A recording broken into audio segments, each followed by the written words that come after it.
Hey, what's up guys? I'm going to review Toy Story 3. This review will contain many spoilers, so if you wish to see a non-spoiler review, please click the annotation on the bottom of the screen and it'll direct you to Christian's non-spoiler review. Toy Story 3 opens up with a big bang. The opening scene consists of Woody, Jessie, and Buzz saving a train full of troll dolls from the evil Dr. Porkchop and One-Eyed Bart. This scene is not only action-packed, but is visually stimulating. I must say that the animation in this movie is fantastic, far more realistic than the first two movies. It is then revealed that this action scene is what Andy envisions when he plays with his toys. The story then zooms forward to when Andy is about to head off to college. Little Andy is now 17 years old, and from a few scenes, you can tell that Andy no longer plays with his old toys. It's really sad to see our heroes that we grew up with sitting in a toy box making attempts to be noticed. Andy's mom tells him that before he heads off to college, he needs to clean his room because his sister Molly will be moving into it. His mom gives him three options. 1, to throw away his toys.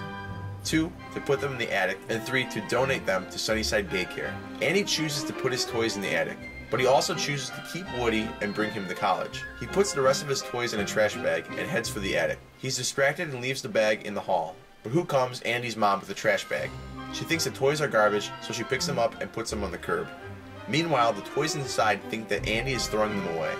Woody is panicking and heads to the curb to save his friends, but he thinks it's too late. He suddenly looks behind him and sees that his friends have made it and they're heading for a box in the back of Andy's van. The box is heading to Sunnyside Daycare. Woody tries to tell his friends that Andy did not want them to go to the garbage. Before he can convince them, Andy's mom starts to drive and heads for the daycare. The toys are then introduced to a bunch of new toys.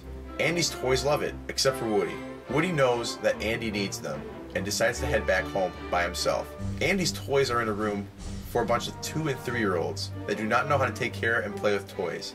They basically get thrown around, dipped in paint, ripped apart, and it's nothing like they thought daycare would be. We're then introduced to a bunch of new characters. Lotso the bear, who is the leader of the daycare, Big Baby, and Ken. Ken's a really funny character, voiced by Michael Keaton. He really adds humor to this movie, and it makes you wish that Ken was in the earlier Toy Story movies as well. I don't want to go too deep into the story, but Woody ends up in a home of a little girl named Daisy. Daisy, the daughter of the owner of Sunnyside Daycare, is basically the girl version of Andy. She loves her toys, and she knows how to play with them too. Woody finds out from her toys that Lotso the bear is evil. This is when Woody realizes that he cannot leave his friends in Sunnyside, and decides to go back to save them. This is when the story really picks up. Lotso takes Buzz and reverts him back to his demo mode, so that he will obey him and does what he says. He locks up the rest of Andy's toys so that it's almost like they're in jail. Lotso does not want them to leave Sunnyside, but you'll have to watch the movie for yourself to see why he doesn't want them to leave. It's a nice twist and it really shows why Lotso is so messed up.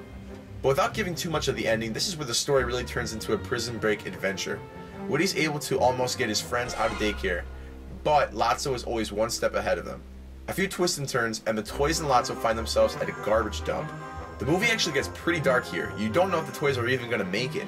I actually was on the edge of my seat the whole sequence. It's really action-packed, and it has a really awarding and humorous conclusion. But the story does not end there.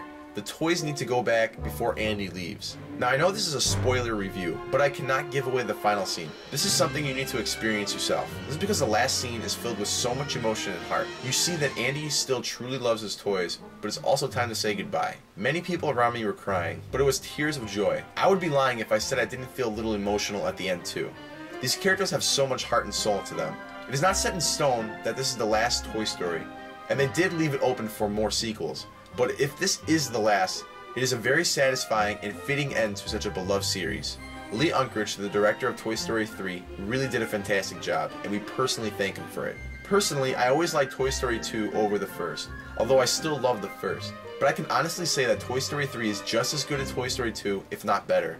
I'm really looking forward to seeing it again. 3D was really nice and it gave the picture depth, but I'm also looking forward to seeing it in traditional 2D. Our final word on Toy Story 3, it's a fantastic story that lives up to its predecessors. You'll laugh and may even cry. You'll want to see this instant classic many times. We give Toy Story 3 4 share 40 stars out of 4. Please check out our non-spoiler review for our Toy Story 3 mega giveaway. Thanks again guys, and I hope you guys enjoy the movie.